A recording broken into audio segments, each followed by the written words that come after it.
السلام علیکم ورحمۃ اللہ وبرکاتہ۔ بسم اللہ الرحمن الرحیم۔ میرا ویزا آ چکا تھا اور میں بہت پریشان تھا۔ اماں کے رہنے کا بندوبست نہیں ہو رہا تھا۔ میری منگیتر کا میسج آیا اور ہم دونوں اسی وقت اولڈ ہوم چلے گئے۔ اگلے دن میں اماں کو بہانے سے شاپنگ کروا کر اولڈ ہوم چھوڑ کر چلا آیا۔ اپنے مستقبل کے لیے مجھ کو یہ قربانی دینی تھی۔ 4 سال بعد میرا آن لائن نکاح ہوا اور بیوی بھی جرمنی آ گئی۔ سب کچھ ٹھیک تھا کہ ایک روز ایک پاکستانی نے میری ماں کے بارے میں ایسی خبر سنائی کہ میرے سر پر آسمان ٹوٹ پڑا۔ میرا نام جمشید ہے اور میں کومل نام کی لڑکی سے بہت زیادہ محبت کرتا تھا۔ کومل کو دیکھ کر مجھے ہمیشہ لگتا تھا کہ دنیا میں کوئی تو ہے جو میری ہر بات کو سمجھتا ہے۔ اس کی آنکھوں میں ایک عجیب سا سکون ہوتا تھا، میں نے کبھی کسی اور میں محسوس نہیں کیا۔ وہ میرے قریب بیٹھتی تو مجھے لگتا جیسے دنیا کی ساری الجھنیں کہیں غائب ہو گئی ہوں۔ لیکن اس لڑکی کا اس دنیا میں کوئی نہیں تھا، نہ ماں، نہ باپ، نہ بھائی، نہ بہن۔ وہ ہاسٹل میں رہتی تھی اور اپنی زندگی کو جیسے تیسے خود سنبھال رہی تھی۔ اس کے اندر ایک تلخی بھی تھی جو وقت کے ساتھ اندر جمع ہو گئی تھی، لیکن وہ تلخی میرے لیے نرم ہو جایا کرتی تھی۔ جب وہ مجھ سے بات کرتی تھی، جب وہ مسکراتی تھی تو میں دنیا کی ہر نعمت بھول جاتا تھا۔ میرے پاس ایک ماں تھی جو روایتی سوچ رکھتی تھی۔ ان کے لیے خون، رشتہ اور خاندانی حسب نسب سب کچھ تھا۔ ان کے مطابق جو بھی لڑکی خاندان سے باہر ہو وہ ہمارے لائق نہیں ہو سکتی۔ ان کی نظر میں کومل صرف ایک یتیم لڑکی تھی جس کا کوئی پس منظر نہیں تھا۔ ماں نے کئی بار مجھ سے کہا کہ میں کسی اچھی شریف لڑکی سے شادی کروں جو خاندان سے ہو۔ میری ماں نے میری پرورش بہت تکلیف سے کی تھی۔ انہوں نے میرے لیے اپنی زندگی کا ہر لمحہ قربان کیا تھا، اور اب میں ان کی مرضی کے خلاف جا کر شادی کرتا تو یہ ان کے دل کو توڑنے جیسا ہوتا۔ لیکن دوسری طرف کومل تھی جو میرے لیے پوری دنیا بن چکی تھی۔ میں ایک عجیب کشمکش میں مبتلا ہو چکا تھا۔ میں مرد تھا اور کمانے والا مرد۔ اگر میں چاہتا تو زبردستی شادی کر لیتا، لیکن میں اپنی ماں کو دکھ نہیں دینا چاہتا تھا۔ دوسری طرف کومل کا انداز بھی بدل چکا تھا۔ وہ اکثر کہتی تھی کہ اگر تم مجھے اچھے ماحول میں نہیں رکھ سکتے تو پھر میں اپنی ہنسی خوشی سے بھری ہوئی زندگی کو کیوں خراب کروں؟ میں تم سے محبت ضرور کرتی ہوں لیکن محبت روٹی نہیں بناتی۔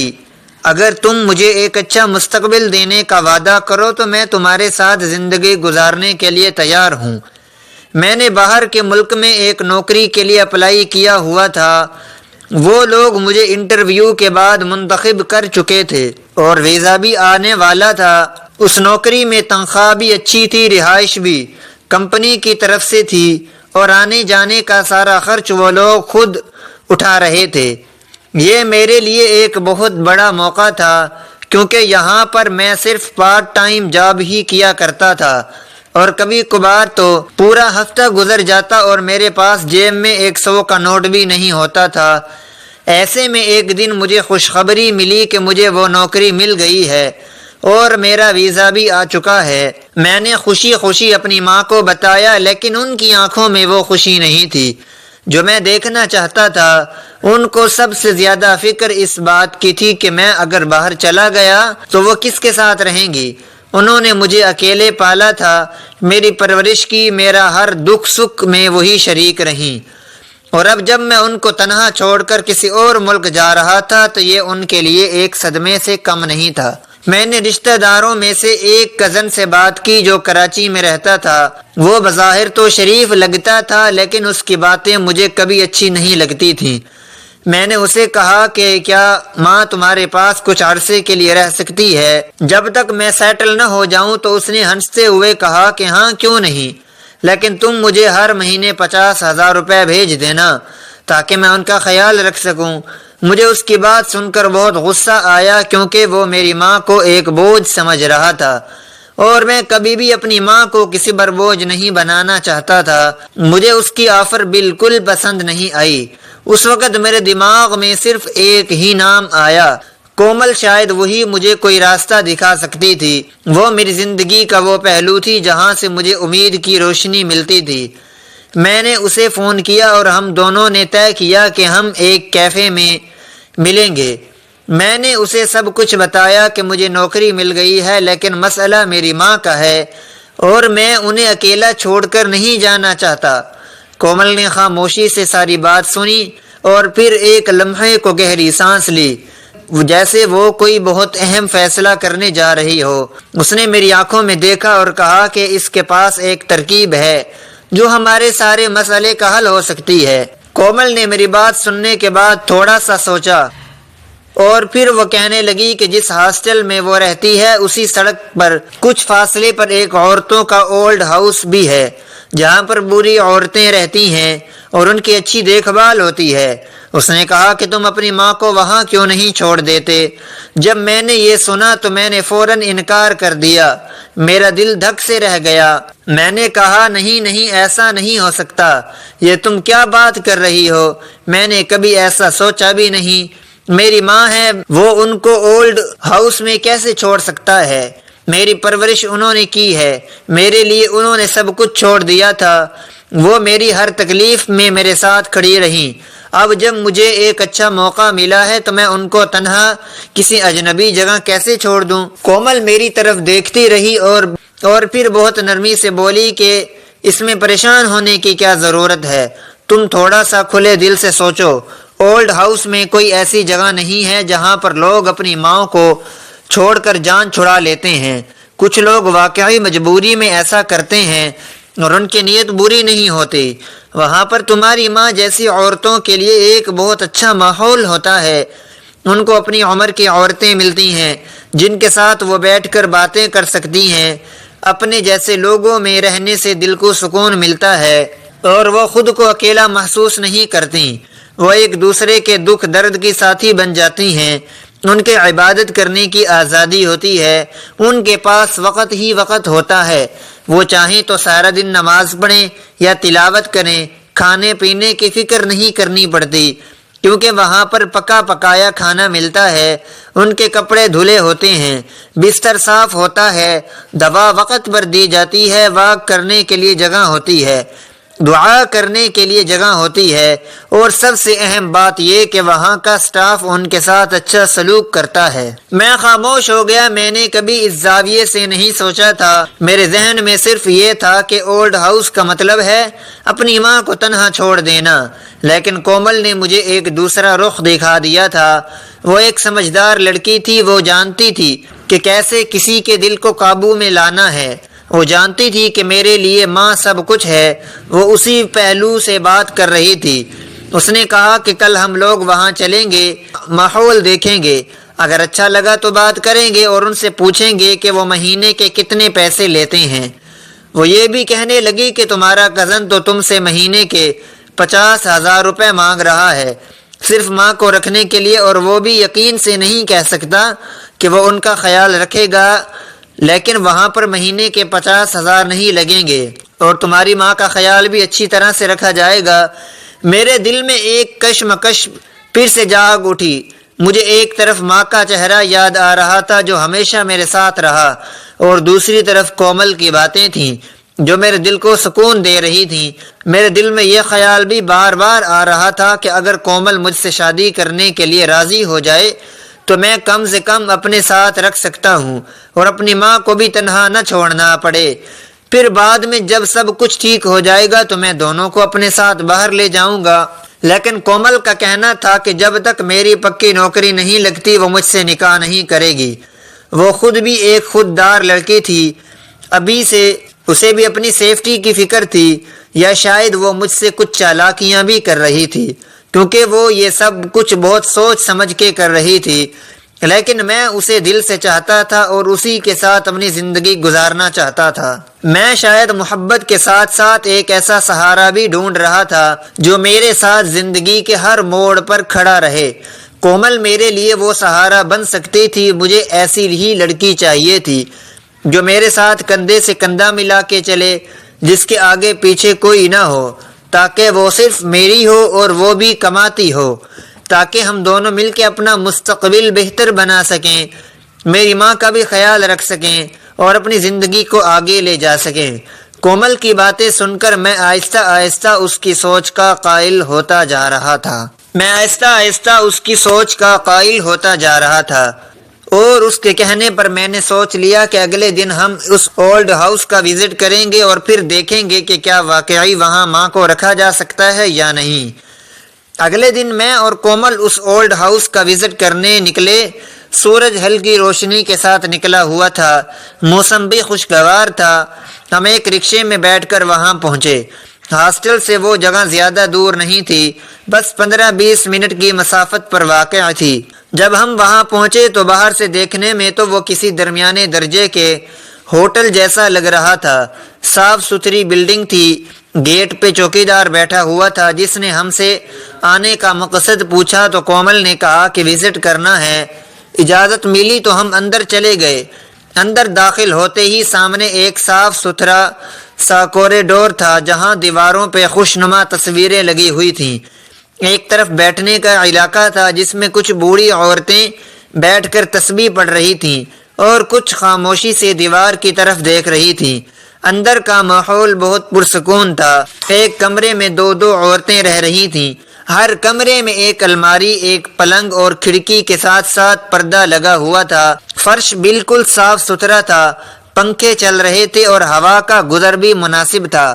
غسل خانے الگ سے بنے ہوئے تھے جو روز صاف کیے جاتے تھے۔ نماز کے لیے الگ سے چھوٹا سا ہال بنا ہوا تھا جہاں کارپٹ بچھی ہوئی تھی، جائے نماز رکھی ہوئی تھی۔ قرآن پاک بھی شیلف میں ترتیب سے رکھے ہوئے تھے۔ باہر ایک چھوٹا سا باغیچہ بھی تھا جہاں چند عورتیں پودوں کو پانی دے رہی تھیں۔ کوئی گھاس کی صفائی کر رہی تھی تو کوئی بس بینچ پہ بیٹھی دھوپ سیک رہی تھی۔ ایک ملازمہ ہمیں لے کر گھوم رہی تھی اور سب کچھ دکھا رہی تھی۔ اس نے کہا کہ مہینے میں 4 دفعہ ڈاکٹر آتا ہے، سب کا چیک اپ کرتا ہے۔ جو بیمار ہوں ان کے لیے دوا الگ سے تجویز کی جاتی ہے، جو نظر سے کمزور ہوں ان کے لیے عینک بنوائی جاتی ہے اور جو سن نہیں سکتے ان کے لیے مخصوص آلات کا بندوبست بھی ہوتا ہے۔ کھانا ہم بہت صاف طریقے سے بناتے ہیں۔ دن میں 3 وقت کھانا دیا جاتا ہے، ناشتہ، دوپہر کا کھانا اور رات کا کھانا۔ سب کا ٹائم مقرر ہے اور مہینے کے صرف 18,500 روپے چارج کرتے ہیں۔ یہ سن کر میرے دل کو بڑا سکون ملا۔ مجھے لگا کہ یہ جگہ میری ماں کے لیے بری نہیں ہے اور 18,500 روپے میرے لیے بہت زیادہ بھی نہیں تھے۔ میں نے فوراً فیصلہ کر لیا کہ یہ جگہ مناسب ہے اور یہاں میری ماں محفوظ رہ سکتی ہے۔ 50,000 دینے سے بہتر ہے کہ میں یہاں دے دوں اور اپنی ماں کو ایک محفوظ اور پرسکون ماحول میں رکھوں۔ لیکن اب سب سے بڑا مسئلہ یہ تھا کہ ماں کو یہاں لانا اور ان کو یہ بات سمجھانا کہ وہ یہاں رہیں، کیونکہ میں نے اب تک ان کو کومل کے بارے میں بھی کچھ نہیں بتایا تھا اور نہ ہی یہ بتایا تھا کہ میں باہر جا رہا ہوں۔ میں نے ایک منصوبہ بنایا۔ ایک دن میں نے ماں سے کہا کہ ہم شاپنگ کے لیے جا رہے ہیں۔ وہ خوش ہو گئیں کیونکہ وہ بہت کم باہر نکلتی تھیں۔ میں نے ان کے لیے نئے کپڑے بھی خریدے، ان کو تیار کر کے ساتھ لے گیا اور اولڈ ہاؤس کے دروازے پر لے جا کر کہا کہ تھوڑی دیر یہاں بیٹھتے ہیں کیونکہ کافی تھک گئے ہیں۔ وہ تھوڑا حیران ہوئی لیکن مان گئیں اور میں نے ان کو ایک صوفے پر بٹھا دیا اور اندر چلا گیا۔ اولڈ ہاؤس والوں کو پہلے ہی سارا سامان بھجوا چکا تھا۔ میں نے اندر جا کر کہا کہ میں اپنی ماں کو کچھ نہیں بتا سکتا کیونکہ وہ مجھے جانے نہیں دیں گی۔ آپ ان کو آرام سے سنبھال لینا اور ان سے محبت سے پیش آنا۔ انہوں نے کہا کہ یہی تو ہمارا کام ہے، ہم دیکھ لیں گے، آپ فکر نہ کریں۔ میں نے ایک بار پلٹ کر ماں کی طرف دیکھا۔ وہ باہر بیٹھ کر میرے انتظار میں تھیں۔ ان کی آنکھوں میں بے خبری تھی لیکن چہرے پر اطمینان تھا۔ شاید وہ سمجھ رہی تھی کہ ہم واپس گھر جائیں گے۔ مجھے دل میں عجیب سی کسک محسوس ہوئی لیکن آنکھیں بند کی اور وہاں سے نکل گیا اور پھر سیدھا ایئرپورٹ چلا گیا کیونکہ مجھے اگلے دن کی فلائٹ پکڑنی تھی اور میں جرمنی جا رہا تھا جہاں مجھے اپنی نوکری جوائن کرنی تھی۔ کومل نے شروع سے ہی کہا تھا کہ وہ مجھ سے نکاح نہیں کرے گی جب تک میری نوکری پکی نہیں ہو جاتی اور میں سیٹ نہیں ہو جاتا۔ اس کا کہنا تھا کہ وہ اکیلی ہے اور اس نے زندگی کے سارے فیصلے خود کیے ہیں، وہ اتنی آسانی سے کسی پر اعتبار نہیں کر سکتی، اس لیے وہ ہر بات کو ناپ تول کر دیکھتی ہے۔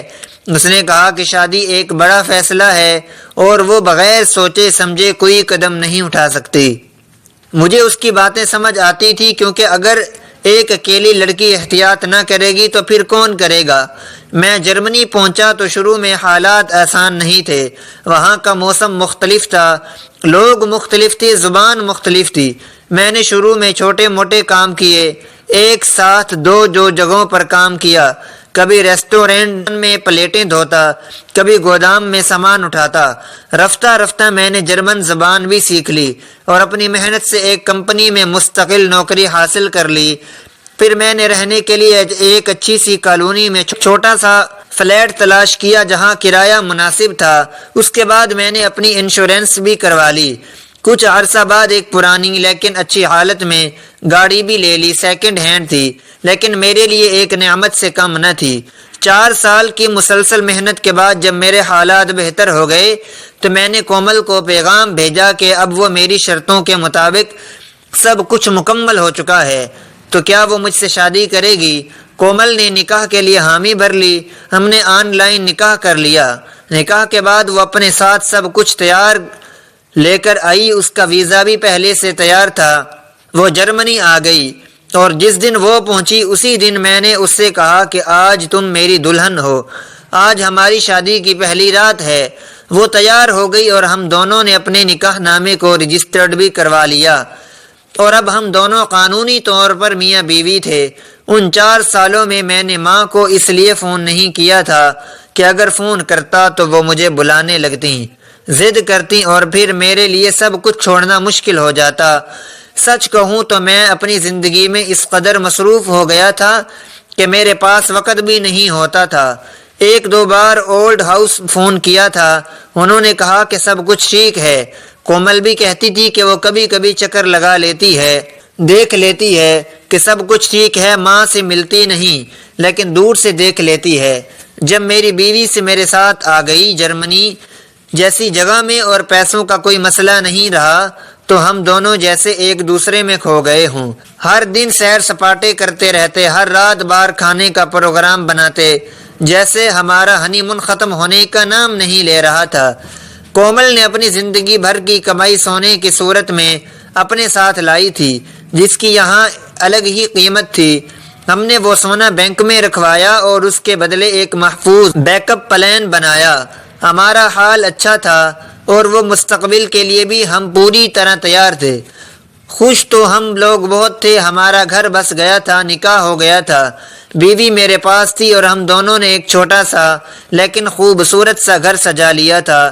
لیکن اس کے ساتھ ہی ہمیں یہ بھی یاد تھا کہ ہم پردیسی ہیں، ایک ایسے ملک میں ہیں جو ہمارا نہیں ہے۔ یہاں کا ماحول الگ ہے، یہاں کی زبان الگ ہے، یہاں کی ضروریات الگ ہیں، اور سب سے بڑھ کر یہاں پر زندہ رہنے کے لیے مسلسل کام کرنا پڑتا ہے۔ یہاں کوئی رشتہ دار نہیں ہے جو پیسے دے دے، یہاں کوئی دوست نہیں ہے جو وقتی سہارا بن جائے، یہاں کسی کے پاس بیٹھ کر دکھ سنا سکیں ایسا کوئی بھی نہیں تھا۔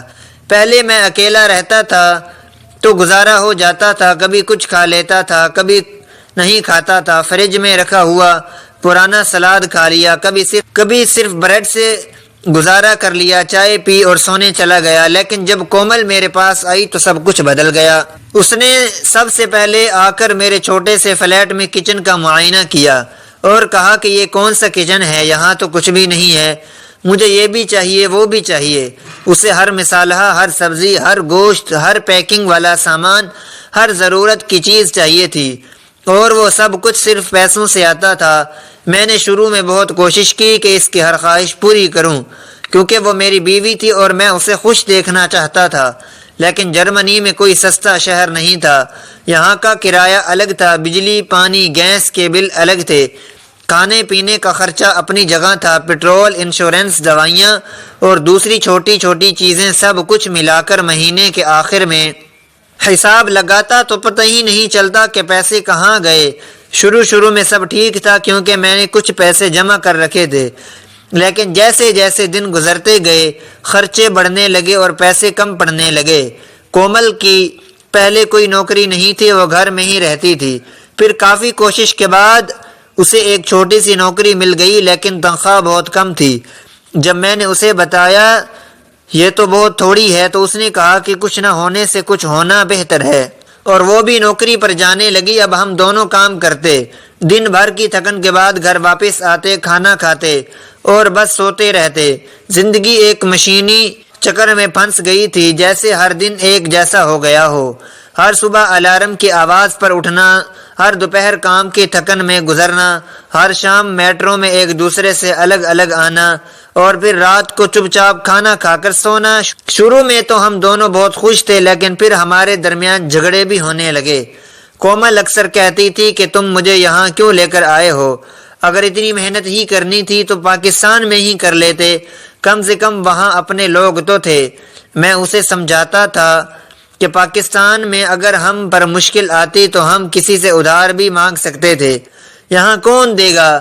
ہم مسلمان ہیں اور ہمیں ویسے ہی الگ نظروں سے دیکھا جاتا ہے، یہ لوگ ہم پر اعتبار نہیں کرتے، ہمیں مشکوک سمجھتے ہیں، یہاں کا نظام بھی ہمارے لیے نہیں ہے، تم چاہو تو ابھی واپس چلتے ہیں۔ کومل غصے سے کہتی کہ میں واپس نہیں جاؤں گی، میں نے بڑی مشکل سے یہ زندگی بنائی ہے، میں اسے چھوڑ کر کہیں نہیں جاؤں گی۔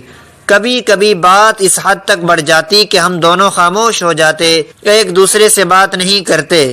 وہ اپنے کمرے میں چلی جاتی، میں بلکونی میں آ کر سگریٹ پینے لگتا اور سوچتا کہ ہم نے کیا سوچا تھا اور کیا ہو رہا ہے۔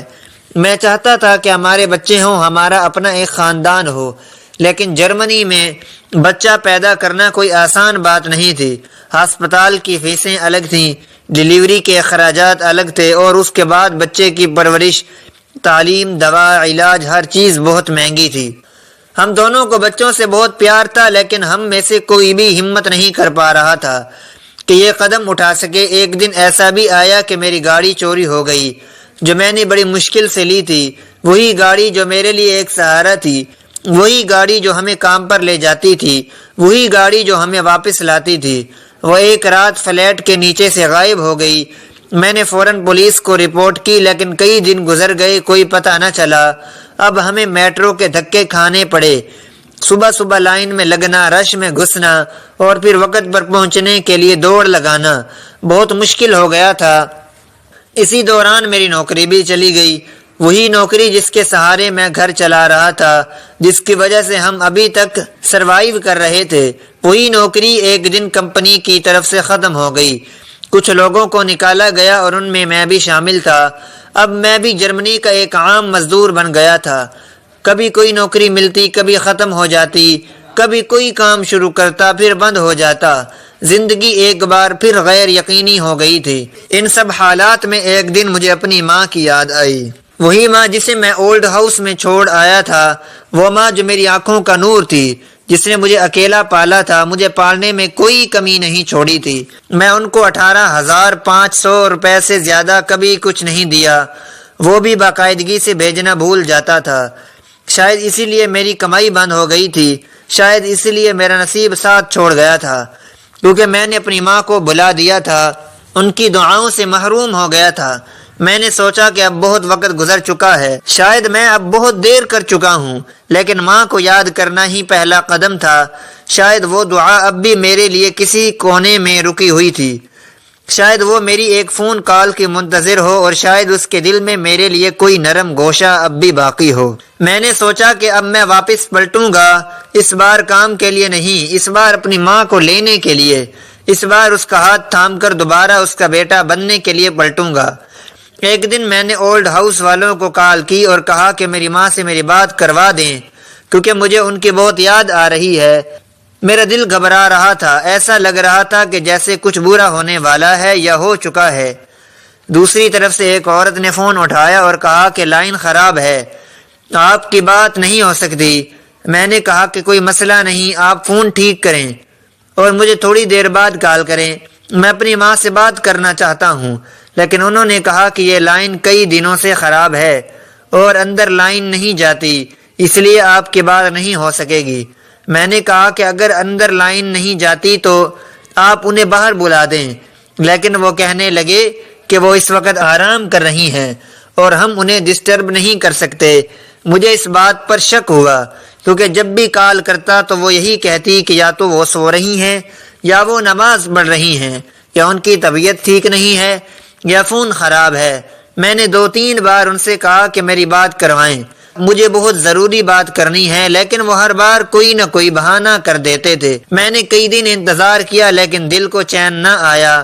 پھر میں نے پاکستان میں اپنے ایک کزن کو فون کیا اور کہا کہ ذرا جا کر پتہ کرو کہ ماں ٹھیک ہے یا نہیں، اور مجھے ان کی آواز سنا دو، مجھے سکون چاہیے۔ لیکن میرا کزن بھی تو پہلے ٹال مٹول کر رہا تھا کہ آج جا رہا ہوں، کل جا رہا ہوں، پھر بولا کہ بارش ہو رہی ہے، آج نہیں جا سکتا، پھر بولا کہ میرے بیٹے کی طبیعت خراب ہے۔ لیکن جب میں نے اسے سختی سے کہا اور بار بار یاد دہانی کرائی، تب کہیں جا کر وہ اولڈ ہاؤس پہنچا۔ اس نے شام کو مجھے فون کیا اور کہا کہ تمہیں ایک بات بتانی ہے جو تمہارے لیے اچھی نہیں ہے۔ میں نے کہا کہ کیا ہوا، تم صاف صاف بات کرو۔ وہ کہنے لگا کہ وہاں پر جا کر جب میں نے تمہاری ماں کا نام لیا تو وہ لوگ ایک دوسرے کی طرف دیکھنے لگے۔ پھر ایک عورت مجھے اندر لے گئی اور کہا کہ جس عورت کو تم صغرا بی بی کہتے ہو وہ تو یہاں 1.5 سال سے لاپتہ ہے۔ اچانک ایک دن وہ باہر نکلی اور پھر کبھی واپس نہیں آئی۔ ہم نے تلاش بھی کیا تھا لیکن وہ کہیں نہیں ملی، اور ہم نے پولیس کو بھی اطلاع دی تھی لیکن کوئی زیادہ فائدہ نہیں ہوا۔ یہ بات سن کر میرے پیروں تلے سے زمین نکل گئی، میرے ہاتھ کانپنے لگے۔ میں نے کہا کہ تم کیا کہہ رہے ہو؟ وہ لوگ تو 1.5 سال سے مجھ سے فیس لے رہے تھے، ہر مہینے میں ان کو پیسے بھیج رہا تھا، انہوں نے کبھی نہیں بتایا کہ میری ماں وہاں نہیں ہے، اور اب تم یہ کہہ رہے ہو کہ وہ تو وہاں ہے ہی نہیں۔ میرے کزن نے کہا کہ یہ لوگ ایسے ہی کرتے ہیں، ان کے پاس ثبوت نہیں ہے، نہ کوئی پوچھنے والا ہے۔ تم وہاں بیٹھے ہو جرمنی میں، تم ان کا کیا بگاڑ لوگے؟ وہ تو اپنے فائدے کے لیے تم سے پیسے لیتے رہیں اور ماں کا کچھ پتہ نہیں چلا۔ یہ سن کر میرا دل جیسے بند ہو گیا، میں پسینے پسینے ہو گیا۔ مجھے لگا کہ شاید یہی سزا ہے جو مجھے مل رہی ہے، کیونکہ میں نے اپنی ماں کو چھوڑ دیا تھا، ان کی دعا نہیں لی، ان کی خدمت نہیں کی، اور اب وہ لاپتہ ہو چکی ہیں، پتہ نہیں زندہ ہیں یا مر چکی ہیں۔ ان کو بھوک لگی ہوگی، کسی نے ان پر ظلم کیا ہوگا، ان کی آنکھوں میں کیا گزری ہوگی جب انہیں اندازہ ہوا ہوگا کہ ان کا بیٹا انہیں چھوڑ گیا ہے اور اب کبھی پلٹ کر نہیں آئے گا۔ میں فوراً اپنے فلیٹ آیا اور سارے کاغذات سمیٹنے لگا۔ میں نے فیصلہ کر لیا تھا کہ مجھے اب جرمنی نہیں رہنا، مجھے واپس جانا ہے اور اپنی ماں کو ڈھونڈنا ہے، چاہے وہ جہاں بھی ہوں۔ میں انہیں تلاش کروں گا، ان کے قدموں میں بیٹھ کر ان سے معافی مانگوں گا، ان کے زخموں پر مرہم رکھوں گا، ان کے بوڑھے ہاتھ تھام کر انہیں بتاؤں گا کہ بیٹا واپس آ گیا ہے۔ میں نے کومل سے بات کی اور کہا کہ ماں لاپتہ ہو گئی ہے، ہمیں واپس جانا ہوگا۔ وہ مجھے حیرت سے دیکھنے لگی اور بولی کہ اگر تمہاری ماں لاپتہ ہو گئی ہے تو یہ کوئی اتنی بڑی بات نہیں ہے کہ ہم اپنی ساری محنت چھوڑ دیں، یہاں تو زندگی بسنے میں برسوں لگتے ہیں، ہم نے اپنا سب کچھ اس گھر میں لگایا ہے کہ اب تم کہہ رہے ہو کہ چھوڑ کر واپس چلیں، میں یہ سب نہیں کر سکتی۔ میں نے کہا کہ تمہیں میری ماں کی کوئی فکر نہیں، تمہیں ان کی آنکھوں میں اترتی بے بسی نظر نہیں آتی، وہ ماں جس نے میرے لیے سب کچھ قربان کیا، میں اسے کیسے چھوڑ دوں؟ میں جا رہا ہوں، تم ساتھ چلو گی یا نہیں؟ کومل نے صاف لفظوں میں کہا کہ نہیں، میں یہ سیٹ اپ خراب نہیں کر سکتی، تم جانا چاہتے ہو تو جاؤ، میں تمہیں کچھ پیسے دے دیتی ہوں، تم اپنی ماں کو تلاش کرو، ان کا انتظام وہیں کر کے واپس آ جانا۔ ہم دونوں کے درمیان بہت شدید لڑائی ہوئی، ہم ایک دوسرے کو الزامات دینے لگے۔ میں نے کہا کہ تم خود غرض ہو، تمہیں تو صرف اپنے فائدے سے مطلب ہے۔ وہ چیخنے لگی اور بولی کہ میں نے بھی سب کچھ چھوڑا تھا، یہاں آنے کے لیے میں نے بھی قربانی دی ہے، لیکن اب میں واپس نہیں جاؤں گی، میں یہاں کی شہری بن چکی ہوں، مجھے یہاں کی زندگی پسند ہے اور میں اسے چھوڑ کر نہیں جاؤں گی۔ اس لڑائی کے بعد میں چپ ہو گیا، میں نے سامان سمیٹا، کچھ پیسے بچائے، کچھ چیزیں بیچ دیں، جو ملا وہ لے لیا اور پاکستان کا ٹکٹ بک کرا لیا۔ کومل آخری وقت تک میرے ساتھ ناراض تھی، وہ کہہ رہی تھی کہ تم خود غرض ہو، تم اپنے فیصلے مجھ پر تھوپتے ہو، تمہیں صرف اپنی ماں کی فکر ہے، لیکن تم نے کبھی مجھ سے پوچھا کہ میری ماں کیسی تھی، میرا کیا بچپن تھا، میں کیا جھیلی ہوں؟ میں نے کچھ بھی نہیں کہا، میں نے بس اس کا چہرہ دیکھا اور دل میں کہا کہ شاید میں واقعی خود غرض ہو چکا ہوں، لیکن میں یہ خود غرضی اپنی ماں کے لیے کر رہا ہوں، شاید یہی میری آخری امید ہے۔ اور اگر میں نے یہ نہ کیا تو میں اپنی باقی زندگی کبھی چین سے نہیں گزار سکوں گا۔ میں نے جہاز میں بیٹھتے وقت صرف ایک دعا مانگی کہ یا اللہ میری ماں کو محفوظ رکھنا، میں آ رہا ہوں ان کے قدموں میں بیٹھنے کے لیے اور ان سے معافی مانگنے کے لیے۔ میرے دل میں کہیں نہ کہیں یہ بات تھی کہ شاید میری ماں کسی رشتہ دار کے گھر چلی گئی ہوگی، ناراض ہو کر خاموشی اختیار کر لی ہوگی اور مجھ سے رابطہ نہ کر رہی ہوگی۔ ویسے بھی ان کے پاس میرا جرمنی والا نمبر کہاں سے آتا؟ میں نے تو کبھی انہیں وہ نمبر دیا ہی نہیں تھا۔ میرے پاس ایک امید تھی، ایک دھاگا تھا جو میرے دل کو سہارا دیے ہوئے تھا کہ شاید سب کچھ اتنا برا نہیں ہوا، شاید وہ ابھی زندہ ہوں اور بس مجھ سے ناراض ہوں۔ میں جیسے ہی پاکستان پہنچا میں سب سے پہلے اولڈ ہاؤس گیا۔ میں نے ان سے کہا کہ میں تم لوگوں پہ کیس کروا دوں گا، تم لوگوں نے جھوٹ بولا، مجھ سے 1.5 سال تک فیس لیتے رہے ہو اور ماں وہاں تھی ہی نہیں، اس کا جواب دو۔ لیکن وہ لوگ بالکل بے خوف تھے، وہ ہنس کے بولے کہ کر لو جو کرنا ہے، ہمیں فرق نہیں پڑتا۔ مجھے تب ہی سمجھ میں آ گیا کہ ان کے پاس کوئی ڈر نہیں ہے اور نہ ہی کوئی جواب دہ ہے۔ میں انہیں ڈرا ہی سکتا تھا پر کچھ کر نہیں سکتا تھا۔ میں چپ چاپ وہاں سے نکل آیا، میرا دل ٹوٹ چکا تھا لیکن ابھی میری ماں کو تلاش کرنا باقی تھا۔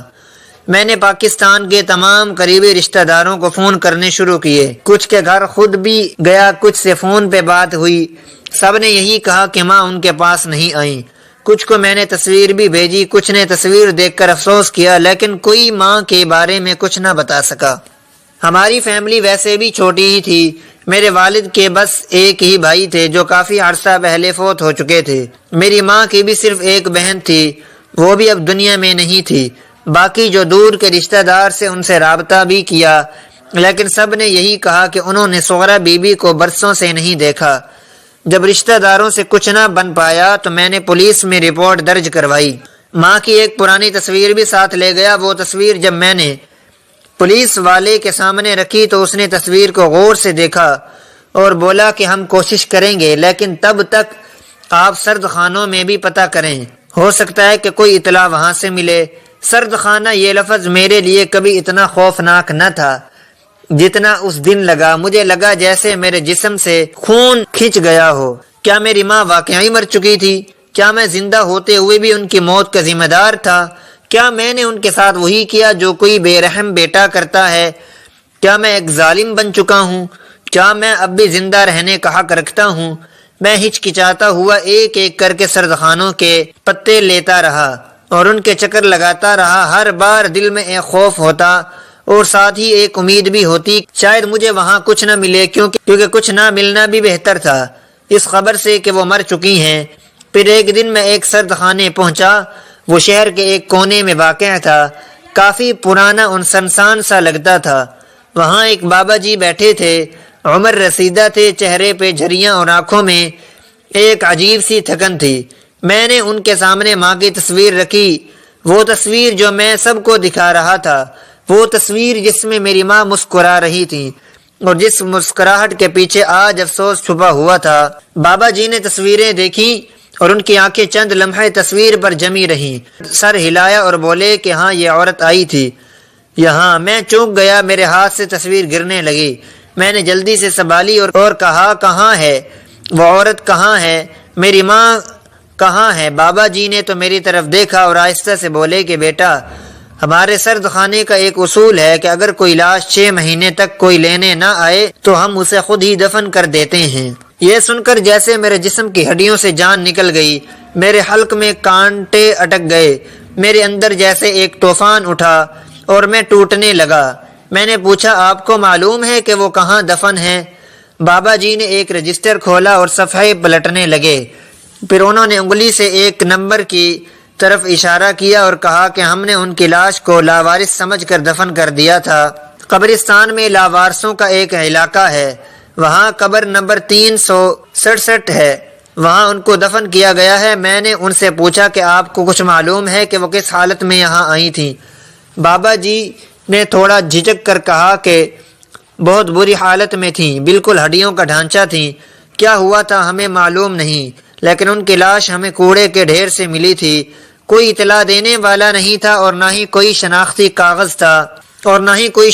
کاغذ ملا تھا۔ ان کے کپڑے پھٹے ہوئے تھے اور جسم پہ زخموں کے نشانات تھے۔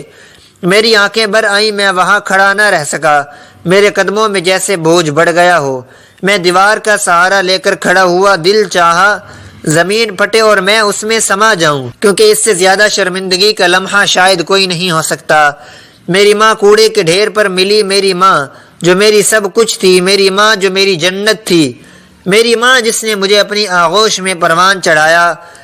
آج اس کا انجام یہ تھا کہ وہ گمنام قبر میں دفن ہوئی تھی اور میں زندہ ہوتے ہوئے بھی اس کی موت کا ذمہ دار تھا۔ میں وہاں سے بھاری قدموں کے ساتھ نکلا اور قبرستان کی طرف چل پڑا۔ جب میں قبرستان پہنچا اور قبر نمبر 367 کے سامنے کھڑا ہوا تو میں نے دیکھا کہ وہاں ایک چھوٹی سی مٹی کی ڈھیری تھی جس پر کوئی نام نہ تھا، کوئی کتبہ نہ تھا، کوئی پھول نہ تھا، کوئی دعا نہ تھی، وہاں بس ایک بے نام وجود دفن تھا۔ میری ماں دفن تھی، میری جنت دفن تھی، میری دعاؤں کا وسیلہ دفن تھا، میری زندگی کی روشنی دفن تھی، اور میں خاموشی سے کھڑا رہا، جیسے سب کچھ کھو چکا ہوں، جیسے اب کچھ باقی نہیں بچا تھا۔ میں وہیں بیٹھ گیا اور اپنی پیشانی اس مٹی سے لگا دی جو اب میری ماں کی آخری نشانی تھی، اور دل ہی دل میں کہا کہ ماں مجھے معاف کر، میں بہت برا بیٹا نکلا، میں نے تمہیں چھوڑ دیا، میں تمہیں بھول گیا، اور اب جب یاد آیا تو بہت دیر ہو چکی تھی۔ ماں مجھے معاف کر دو۔ میں نے ماں کی قبر وہاں لاوارثوں کے قبرستان سے ہٹوا کر شہر کے دوسرے بڑے قبرستان میں منتقل کروائی۔ وہاں قبرستان زیادہ صاف ستھرا تھا، وہاں پر روز لوگوں کا آنا جانا ہوتا تھا۔ وہیں پر ایک پرانی برگد کے درخت کے نیچے ایک جگہ خریدی۔ میں نے سوچا کہ یہ درخت گرمیوں میں سایہ دے گا، پرندے چہچہائیں گے، ہوا چلے گی تو میری ماں کو سکون ملے گا۔ مجھے بتایا گیا کہ اس جگہ کے الگ پیسے ہوں گے۔ میں نے کہا کہ چاہے جتنے پیسے لگیں لیکن مجھے وہی جگہ چاہیے۔ میں نے قبر کے لیے نئی کچی مٹی ڈلوائی، اس پر سفید سنگ مرمر کا کتبہ لگوایا، اس میں ماں کا نام لکھوایا، سال پیدائش اور سال وفات بھی لکھوایا، لیکن میں نے تاریخ وفات اپنے اندازے سے لکھی کیونکہ اصل دن تو کسی کو بھی معلوم ہی نہیں تھا۔ کتبے پہ ایک چھوٹا سا جملہ بھی لکھوایا جس میں لکھا تھا کہ یہ وہ ماں ہے جس نے اکیلے بیٹے کو پال پوس کر جوان کیا اور آخر میں تنہا دنیا سے چلی گئی۔ کتبے پر لکھی ہر بات میرے سینے میں تیر کی طرح لگتی تھی۔ مجھے ایسا لگ رہا تھا جیسے میں ہر حرف کے ساتھ معافی مانگ رہا ہوں اور ہر لفظ میرے لیے سزا بن گیا ہے۔ جب قبر مکمل ہو گئی اور درخت کے نیچے وہ مٹی نئی نئی پڑی ہوئی تھی تو میں پہلی بار سکون سے بیٹھا۔ کچھ دیر وہیں بیٹھا رہا، میں نے آنکھیں بند کی اور دعا کرنے لگا۔ میں نے کہا کہ ماں اگر میری آواز اس مٹی کے نیچے سن سکتی ہو تو مجھے معاف کر دینا، میں نے بہت برا کیا، میں نے تمہیں چھوڑ دیا، میں نے تمہاری آنکھوں میں آنکھیں ڈال کر جھوٹ بولا، میں نے تمہیں ایک اجنبی جگہ اکیلا چھوڑ دیا، میں اس لائق نہیں ہوں کہ تم مجھے اپنا بیٹا کہو، لیکن تم ہی میری واحد دعا ہو، تم ہی میرا واحد سہارا ہو۔ اسی وقت وہاں ایک عمر رسیدہ شخص جو شاید وہاں اکثر آتا تھا وہ میرے پاس آیا اور کہنے لگا کہ بیٹا، قبریں درختوں کے نیچے بنانے سے کچھ نہیں ہوتا، قبر کا حال مردہ ہی جانتا ہے، اگر سکون دینا ہے تو ماں باپ کی زندگی میں ان کی خدمت کرو، قبر پر آ کر رونا دھونا اور کتبے لگوانا یہ سب دکھاوا ہے۔ ماں باپ کو تب یاد کرو جب وہ زندہ ہوں، کیونکہ جب وہ چلے جاتے ہیں صرف ندامت بچتی ہے اور وہ ساری زندگی انسان کو جلاتی رہتی ہے۔ یہ بات سن کر میں اور بھی ٹوٹ گیا۔ مجھے لگا جیسے اس شخص نے میرے دل کی ساری حقیقت جان لی ہو۔ میں نے سر جھکا لیا اور کچھ نہ کہا، میں وہیں بیٹھا رہا اس قبر کے پاس اور دعا کرتا رہا، روتا رہا اور دل میں سوچتا رہا کہ میں نے کیسے ایک عورت کو محبت کے نام پر اپنی ماں سے بڑا سمجھ لیا اور اس کے کہنے پر اپنی ماں کو دھوکہ دے دیا اور چھوڑ دیا، اور آج میں اپنی ماں کی قبر کے سوا کچھ نہیں رکھتا۔ میں نے اسی دن فیصلہ کیا کہ میں اب واپس جرمنی نہیں جاؤں گا، میرا جینا مرنا یہی ہے، یہی میری ماں دفن ہے۔ میں روز قبر پہ جاؤں گا، روز معافی مانگوں گا، شاید میری ماں کے دل کی کسی تہہ میں میرے لیے معافی چھپی ہو، شاید ان کی روح مجھے معاف کر دے، شاید میری توبہ قبول ہو جائے۔ میں دن رات اداسی میں رہتا تھا، کبھی ماں کی باتیں یاد آتی تو کبھی ان کی دعائیں، کبھی ان کے ہاتھ کا کھانا، کبھی ان کی جھڑکیاں، سب کچھ یاد آتا اور سینے میں خالی پن محسوس ہوتا۔ اور انہی دنوں ایک دن اچانک کومل کی کال آ گئی۔ میں نے نمبر دیکھا تو حیران رہ گیا، یہ کال کیوں آئی ہوگی؟ اتنے دن گزر گئے، اس نے کبھی حال تک نہ پوچھا۔ میں نے کال اٹھائی تو وہ کہنے لگی، مجھے زندگی کا دوسرا سہارا مل گیا ہے، میں اب کسی اور کے ساتھ ہوں، وہ میری زندگی میں سب کچھ بن چکا ہے۔ یہاں پہ لوگ ان رشتوں کو اتنی اہمیت نہیں دیتے۔ تم مجھے طلاق دے دو تاکہ میں آزاد ہو جاؤں۔ میں نے جیسے ہی یہ سنا میری آنکھوں کے آگے اندھیرا چھا گیا، میرے دل میں آگ لگ گئی، اور میں نے ایک لمحہ بھی ضائع کیے بغیر کہا کہ تمہیں تمہاری زندگی مبارک ہو، تمہیں وہ شہر، وہ فلیٹ، وہ گاڑی، وہ انگریز مرد، سب کچھ مبارک ہو۔ میں تمہیں آزاد کرتا ہوں اور تم جیسی خود غرض عورت کا بوجھ اپنے سینے سے اتار کر سکون کا سانس لینا چاہتا ہوں۔ میں نے اسے وہیں فون پر طلاق دے دی اور ہمیشہ کے لیے دل سے نکال دیا۔ اس کے بعد میں بالکل تنہا ہو گیا، لیکن اس تنہائی میں مجھے صرف ماں کا چہرہ نظر آتا تھا۔ وہ دن جب وہ میری انگلی پکڑ کر چلتی تھیں، وہ راتیں جب وہ میرے لیے جاگتی تھیں، وہ لمحے جب وہ میرے لیے دعائیں مانگتی تھیں، اور وہ وقت جب میں نے ان کو تنہا چھوڑ دیا۔